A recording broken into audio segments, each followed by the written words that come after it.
इस कार्यक्रम के प्रायोजक नेशनल पेंशन सिस्टम एनपीएस। अपना बेहतर कल सुनिश्चित करने के लिए एनपीएस जरूरी है। अच्छे रिटर्न के साथ साथ एनपीएस आपका आत्मसम्मान भी सुनिश्चित करता है। 18 से 70 वर्ष की आयु के बीच का कोई भी भारतीय नागरिक और कॉर्पोरेट कर्मचारी एनपीएस से जुड़ सकता है। किसी भी पीओपी जैसे बैंकों, एनबीएफसी के जरिए या npstrust.org.in के ऑनलाइन प्लेटफॉर्म के जरिए आप अपना एनपीएस खाता खोल सकते हैं। सुरक्षित भविष्य के लिए एनपीएस जरूरी है। Good evening, listeners, and welcome to another edition of Market Mantra, in which we give you a complete update on the economic and business news of the day. And today being Sunday, we'll also be taking calls from you, our listeners, on mutual funds and related issues. You can call us on 2331 4444, 2371 7106 and 2342 1050. If you're calling from outside Delhi, please prefix the STD code, that's 011 before the numbers. I am S. Rangabashyam and with me is my co-anchor in Hindi, Harsh Ranjan. नमस्कार, हाजिर हैं market मंत्र के एक और ताज़ा अंक के साथ। इस कार्यक्रम में हम देश विदेश की आर्थिक खबरों का जायजा लेंगे, साथ ही बात करेंगे शेयर मार्केट की। लेकिन दोस्तों, आज दिन रविवार का है और आज के दिन हम खास तौर पर जो चर्चा करते हैं वो है म्यूचुअल फंड्स के बारे में। म्यूचुअल फंड से संबंधित कोई भी आपके सवाल हो ज़रूर हमसे पूछें। 3 टेलीफोन नंबर्स हमने आपके लिए रखे हुए हैं। ये हैं 23 31 44 44, 23 42 10 50 और 23 717 106। तीनों नंबर दिल्ली के 011 एसटीडी कोड के साथ नंबर लगाएं, अपने सवाल पूछें, क्योंकि आपके सवालों का जवाब देने के लिए हमारे साथ हैं mutual fund expert Dhirendra Kumar. Dhirendra, बहुत बहुत स्वागत है आपका। धन्यवाद। And now let's begin today's edition of Market Mantra with the headlines in English. Sure, Harsh. The top stories. The nation is moving towards women-led development and making India corruption-free, says Minister for Commerce and Industry Piyush Goyal. Foreign funds invest over 4,700 crore rupees in the domestic equities so far in the month of January. And Brent crude oil futures end the week at $78.76 per barrel. केंद्रीय वाणिज्य और उद्योग मंत्री पीयूष गोयल ने कहा है कि राष्ट्र महिलाओं के नेतृत्व में विकास और भारत को भ्रष्टाचार मुक्त बनाने के 2 महत्वपूर्ण बुनियादी सिद्धांतों की ओर बढ़ रहा है। जनवरी महीने में अब तक विदेशी फंड्स ने भारतीय शेयर बाजारों में 4,700 करोड़ रुपए निवेश किए और ब्रेंट क्रूड ऑयल फ्यूचर्स प्रति बैरल $78.76 पर रहा।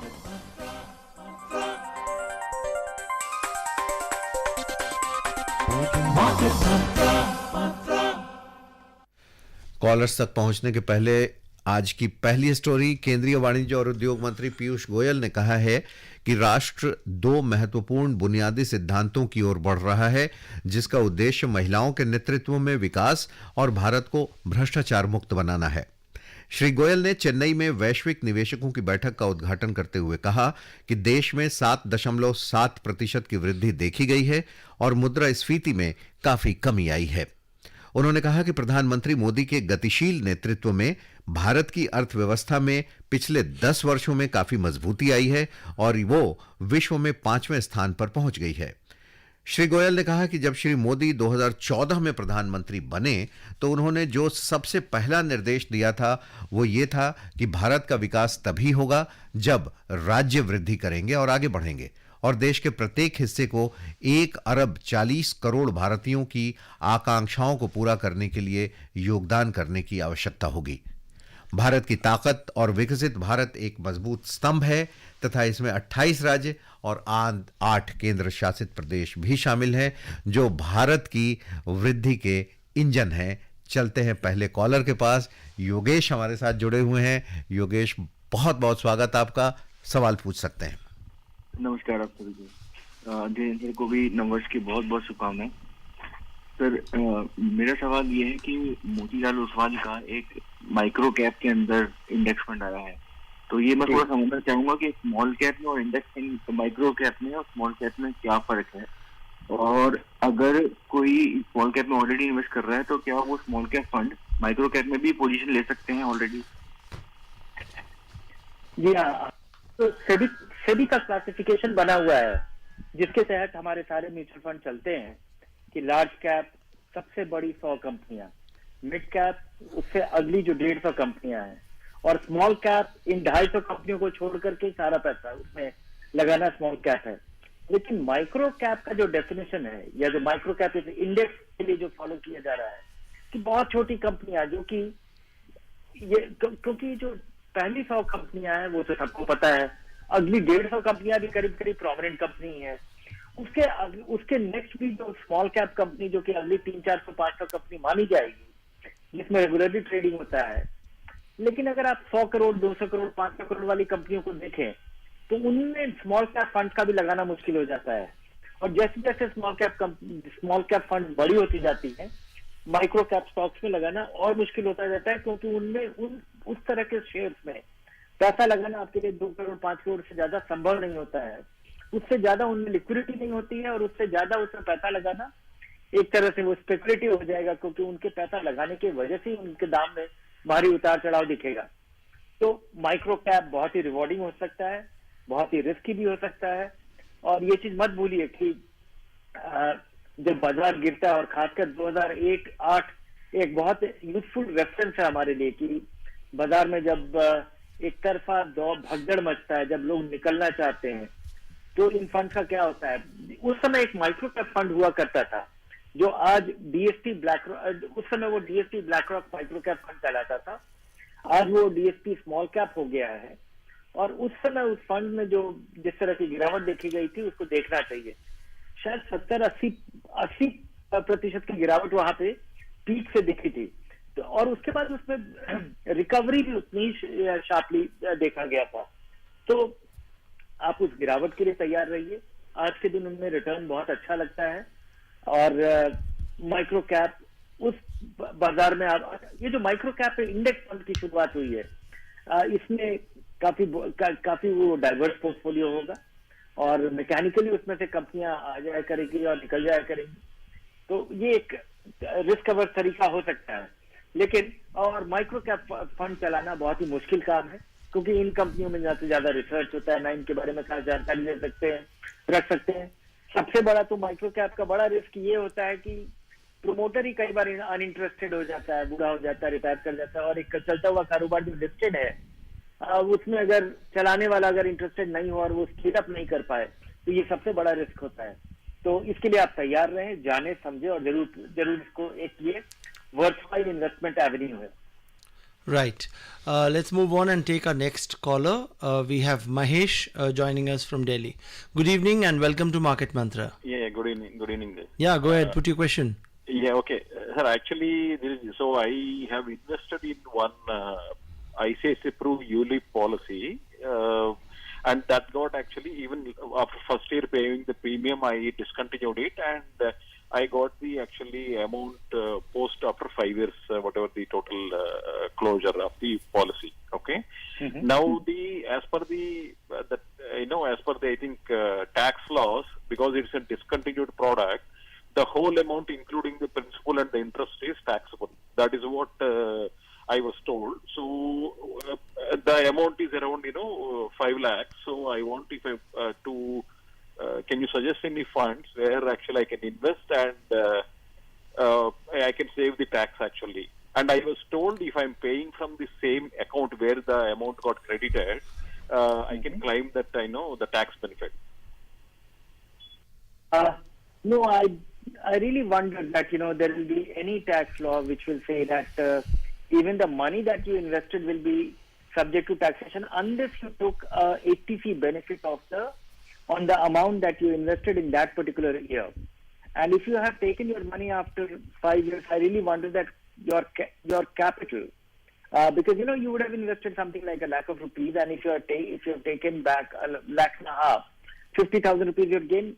I don't think that your principal will also be subject, because what will be the tax rule applied on that? It will not be considered as your income because it was your income in the first place. So I would say take a clearer opinion, and I'm not aware of any other any investment which will help you save taxes. And anyway, my general principle is that saving tax should not be the starting point of your making an investment choice. So I think get another second opinion on a clearer opinion on the tax implication of this realization, please. हमारे साथ 2 collar और जुड़े हुए हैं, लेकिन आपके पास पहुंचने से पहले जितेंद्र हमें लेना होगा एक छोटा सा कमर्शियल ब्रेक। आपकी आजादी के साथ साथ एनपीएस आपके आत्मसम्मान का भी ख्याल रखता है। 18 से 70 वर्ष की आयु के बीच का कोई भी भारतीय नागरिक और कॉर्पोरेट कर्मचारी एनपीएस से जुड़ सकता है। किसी भी पीओपी जैसे बैंकों, एनबीएफसी के जरिए या npstrust.org.in के ऑनलाइन प्लेटफॉर्म के जरिए आप अपना एनपीएस खाता खोल सकते हैं। सुरक्षित भविष्य के लिए एनपीएस जरूरी है। Welcome back, listeners. You're tuned into the phone-in edition of Market Mantra, and we are focusing on mutual fund and related issues. Let's move on and take our next caller. We have Jitendra joining us from Jaipur in Rajasthan. Good evening and welcome to Market Mantra. हाँ, thank you. हाँ sir, मेरा जैसे प्रश्न है कि हम लोग 2-3 साल से मार्केट मंत्र सुन रहे हैं, तो आपके बताए अनुसार हम लोग डायरेक्ट प्लान को करते हैं, लंबे समय के लिए खर्च कम पड़ता। आपने बिल्कुल सही बताया। अगर एनपीएस खोलना है तो हमको किसके माध्यम से जाना चाहिए? हमारा तो गवर्नमेंट बैंक में खाता है, फिर एनबीएफसी भी करती है, ऑनलाइन भी करती है, और उसमें 51 साल की उम्र है, तो एक्टिव चॉइस लेना चाहिए, ऑटो चॉइस लेना चाहिए?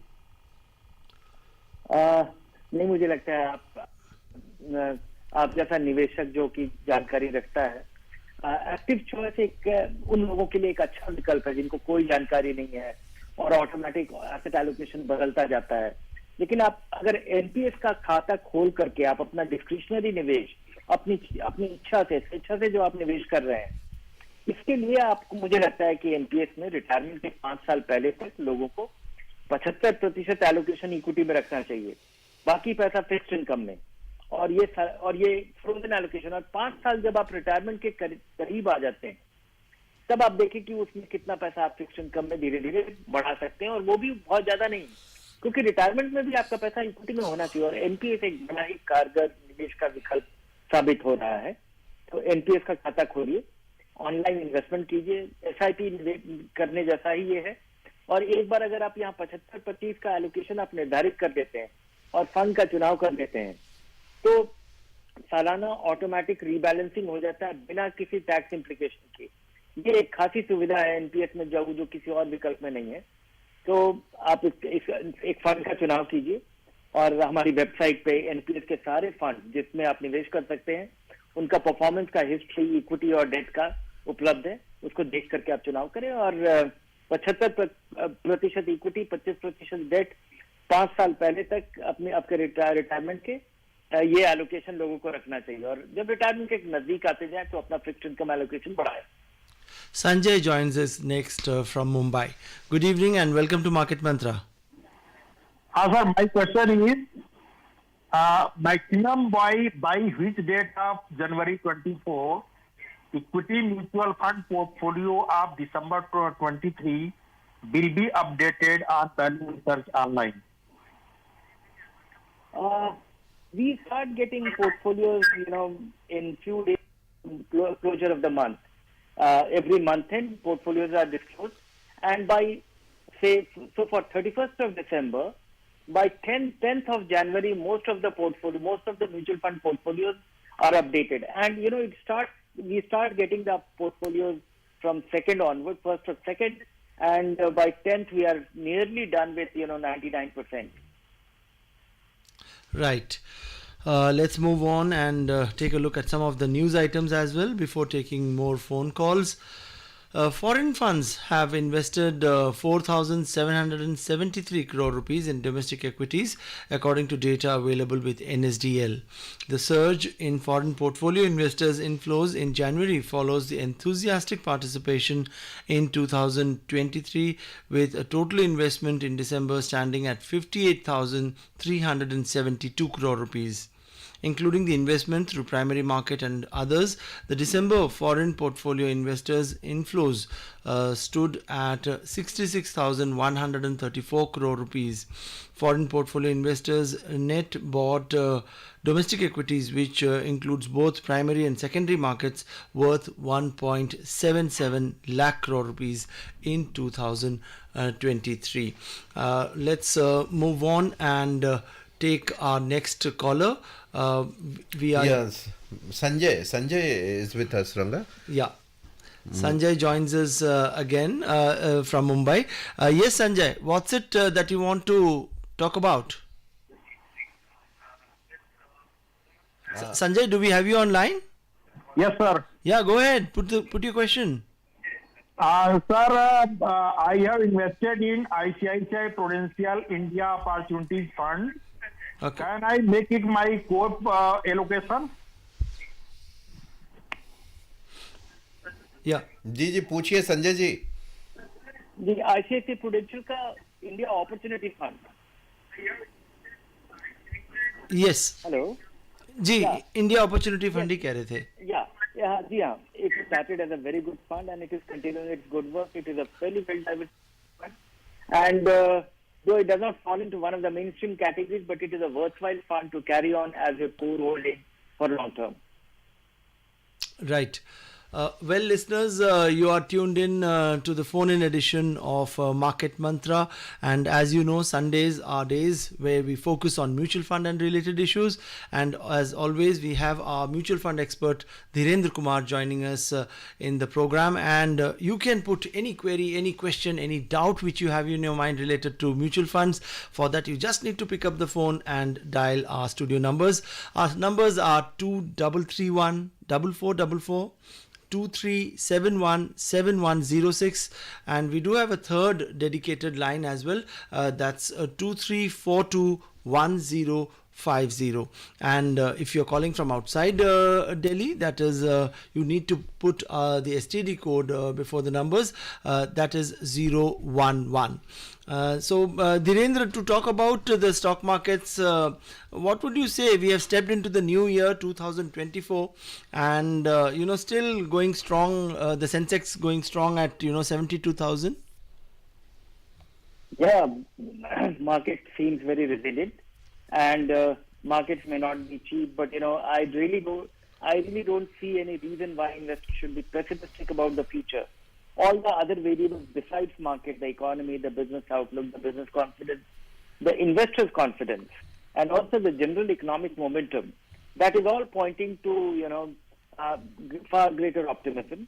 But I think market returns do match earnings growth, and if the market has moved ahead of the earnings growth moment, the kind of earnings the kind of earnings growth we are likely to have, there will be a time correction.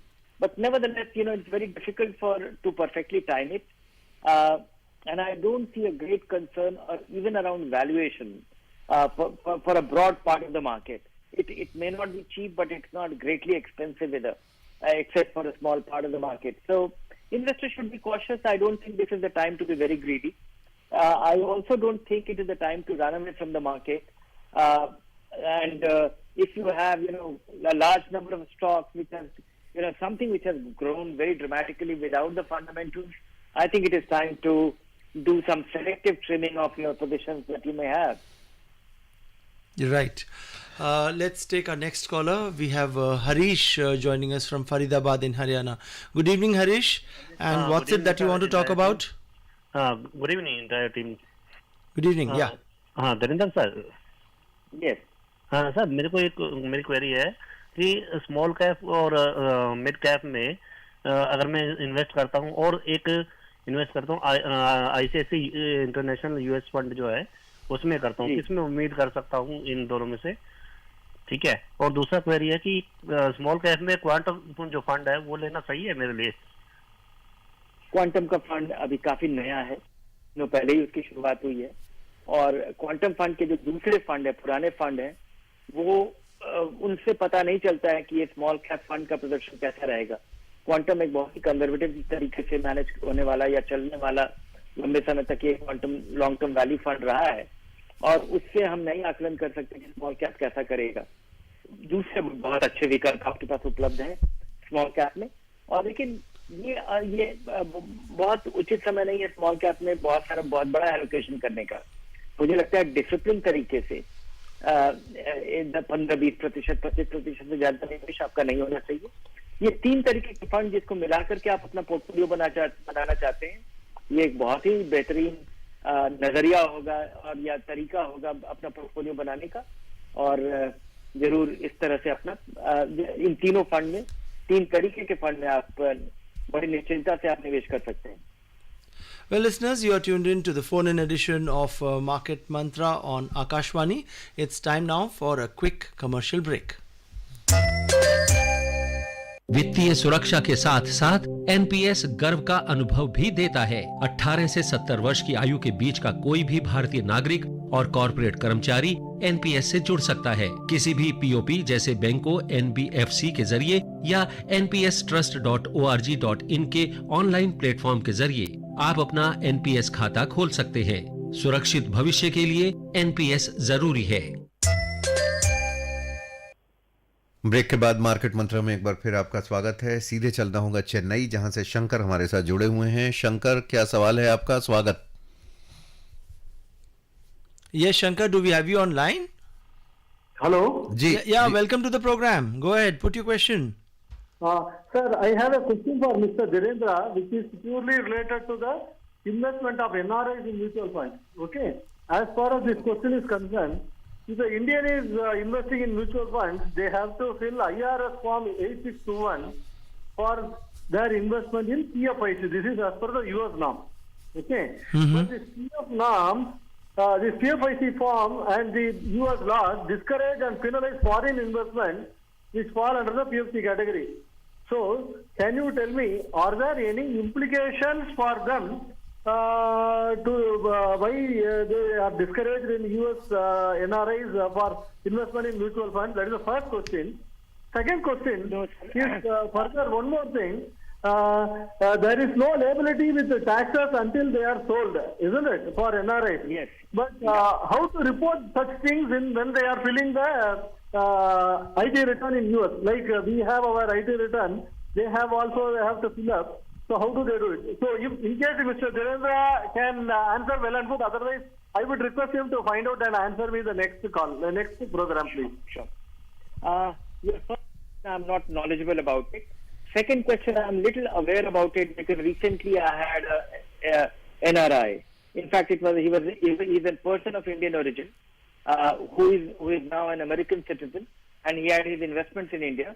And he has those investments, and it was a long-term investment, and he wanted to know because now the American tax laws, I'm not very sure about this, what exactly are the norms, but based on the information that he sought from us, whereby we calculated his annual return year by year, because even if in India the situation is that you are not liable to pay taxes till you realize it, but in the US. You have to pay taxes even on the amount, annually, all the amount that on which there is appreciation, you are liable to pay taxes, almost like, the way we pay taxes on our interest income annually, even though we may not realize it. So that was his requirement based on which I can say that you are supposed to pay taxes even if you don't realize it. And the first part, I'm not aware. I'm sorry. Sameer हमारे साथ हैं पुणे से। समीर, स्वागत आपका market मंत्र में। क्या सवाल है? हाँ जी सर। जी नमस्कार, पूछ लीजिए सवाल अपने। हाँ सर, एनपीएस से रिलेटेड एक क्वेश्चन है कि अभी जैसे एक सज्जन ने पूछा था, तो हमें आप ये बताइए कि इसमें ऑटो चॉइस रखें या एक्टिव चॉइस, क्योंकि हमें इतनी जानकारी नहीं है। जी अगर आपको कोई जानकारी तो ऑटो चॉइस अच्छा विकल्प है, लेकिन ऑटो चॉइस लग तो रहा है कि ऑटो चॉइस है, लेकिन वो थोड़ा कंजर्वेटिव चॉइस मुझे लगता है। क्योंकि भारत में ऐसे ही लोगों का इक्विटी में कोई एक्सपोजर नहीं होता है, और अगर आप जैसे जैसे आपकी उम्र बढ़ती जाती है इक्विटी में एलोकेशन कम होता जाता है।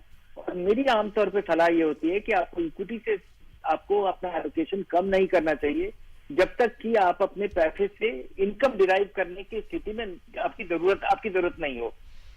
तो अगर आप बिल्कुल ही कोई चुनाव नहीं कर पाते हैं तो ऑटो चॉइस बेहतर विकल्प है।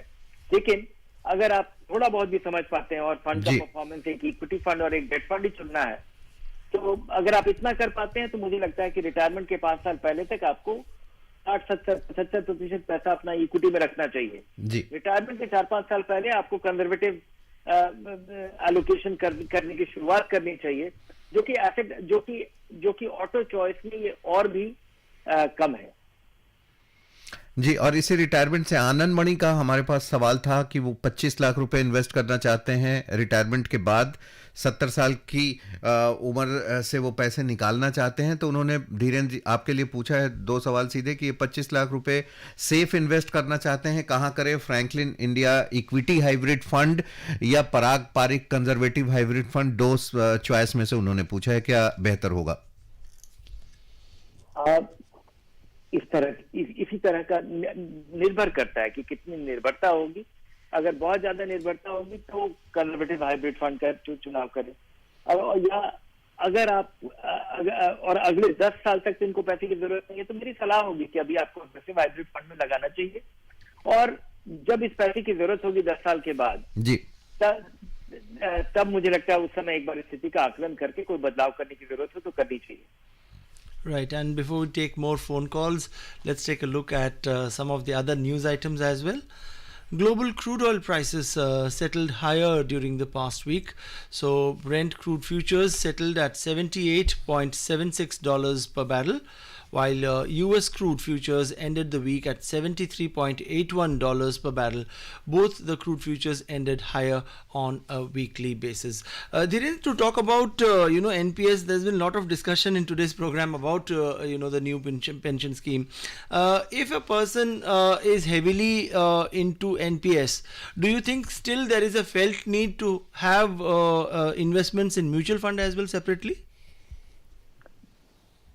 No, if you are substantially invested into NPS and if you are able to put your discretionary investment into NPS tier 2, you don't need to, because there is one advantage of NPS which is not with mutual fund, that you can move your money from equity fund to debt fund or debt fund to equity fund to suit your convenience or to rebalance your investments, and it is entirely tax free. Any kind of migration from equity to debt or debt to equity has no tax implication in case of NPS, but in case of mutual fund, you are supposed to pay taxes. And the tax on a debt fund capital gains is that it is treated as your income and it is fully taxable. In case of equity for more than 1 year, it is 10% capital gains tax or 15% if it is short-term gains. Right. Fine, that's it. We will have to call it a day. Dhirendra, thank you so much for joining us in the program today. And we would also like to thank all our callers for their active participation in today's program. And before we wind up, a quick look at the top stories that we are following for you this evening. The nation is moving towards women-led development and making India corruption-free, says Minister for Commerce and Industry Piyush Goyal. Foreign funds invest over 4,700 crore rupees in the domestic equities market so far in the month of January. And Brent crude oil futures end the week at $78.76 per barrel. And with that, we come to the end of this edition of Market Mantra. From the entire team of Market Mantra, thank you so much for joining us. Goodbye. नमस्कार। अपने सुरक्षित भविष्य के साथ साथ वित्तीय स्थिरता के लिए भी